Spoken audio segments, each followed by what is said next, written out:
If we left off last unit with Adam and Eve and the fall in the garden, we pick up with the Adam and Eve and the fall in the garden used as a metaphor by Ben.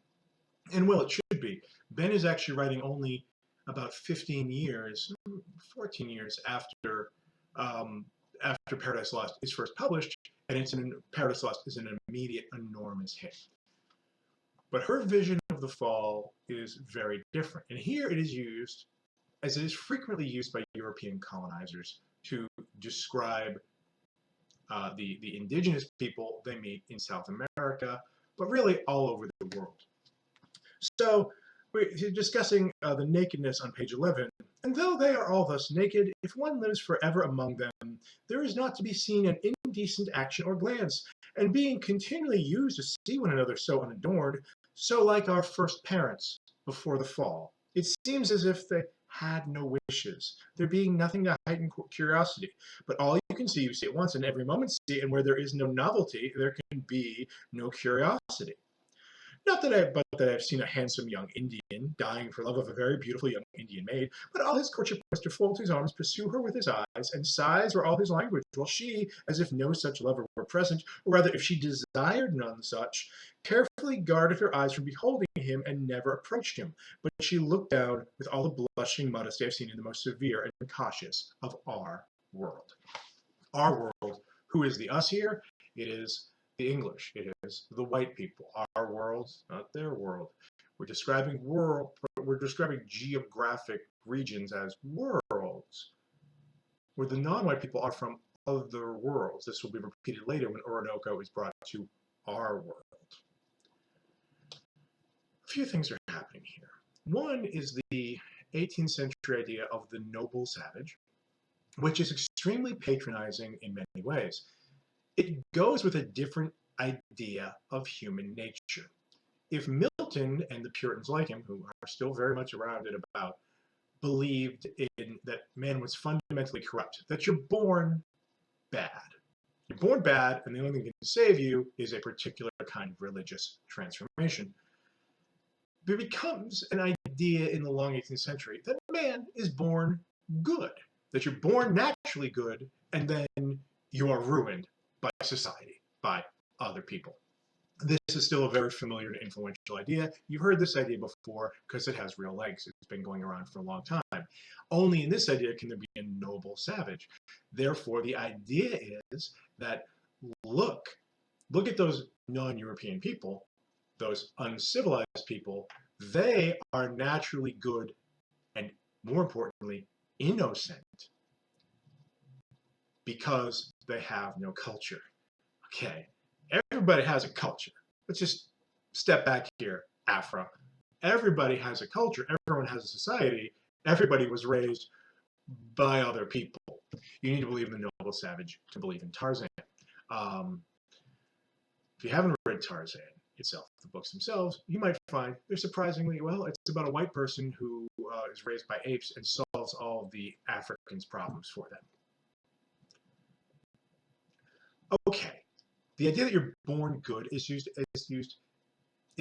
by Ben as like the noble savage idea. It is also patronizing. It suggests they have no culture. It is also, if you follow the religious logic where they're compared to Adam and Eve, if they are like, if non-Europeans are innocent in the way Adam and Eve were before the fall, what does that imply about their status, hold on, in the human race? Remember, the story of Adam and Eve is the story of how all of humankind, everybody, is descended from Adam and Eve, and we all have the problem passed down from us from their bad culinary judgment in the garden.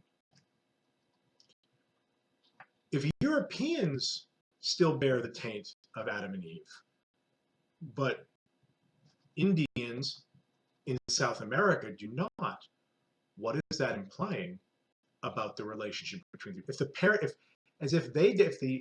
Indians do not have the curse of Adam and Eve, did not inherit it from those ancestors, the implication is that they do not have the same ancestors that the Europeans have, that they are not from Adam and Eve, and therefore implies Wait for it, not quite human. That doesn't get said out loud, but that's the logic. If we all descended from Adam and Eve and are cursed by them, and we meet these strange naked people or people without a lot of clothes, hey man, Suriname is an equatorial region. It's warm.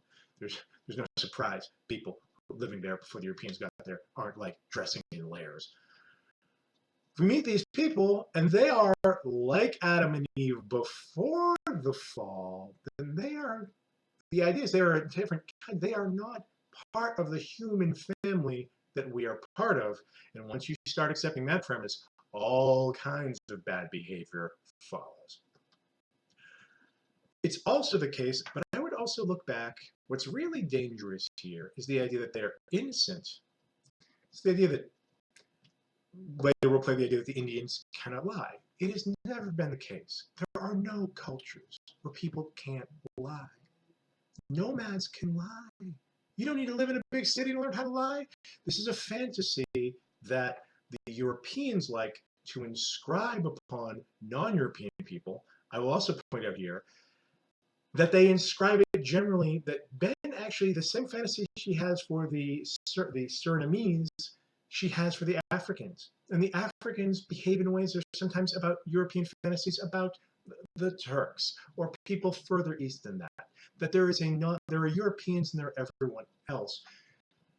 Ben and other white writers like her use non-white people as a way to explore and comment on, fantasize about white people. So we're going to use, oh, look, they're so innocent, they don't lie. Unlike us, they become a vehicle for commenting on the corruption of English society. It's like, great. See, like, it seems like, oh, yeah, it's great. The Indians are good and the English are bad. The English lie. But we're not interested in the non-white people as real here. Ben is interested in using them simply as an example for the white people. Not good at all. And also I point to that phrase, as if they had no wishes. This is explicitly about their sexuality, but think about that. They seem to be people, we've met these people and we feel they have no wishes. They have no volition of their own. That's a wonderful fantasy if you want to take charge and be making all the decisions. Look at these people. They don't want anything. They don't wish for anything. We wish for things. We want all kinds of things here. To imagine that a group of people have no wishes is a way to say you don't have to pay attention to their wishes because you're going to do what you want. Colonialism happens through force. And, you know, the Europeans are also contagious with smallpox, crazy contagious with smallpox, which North and South American indigenous people don't have a lot of immunity to. But the violence, in order to do that bad behavior, you need to still feel you're the good guy. A lot of colonialism happens in the imagination first. First, you have to imagine yourself as doing the right thing and getting a fantasy that allows you to imagine taking people's land, their labor, their children as some kind of act of benevolent virtue. And that, although this Orinoco, the book, has a real critique of slavery in it, it is also a pro-colonialist book in strong ways, and that fantasy is at work even in the opening pages.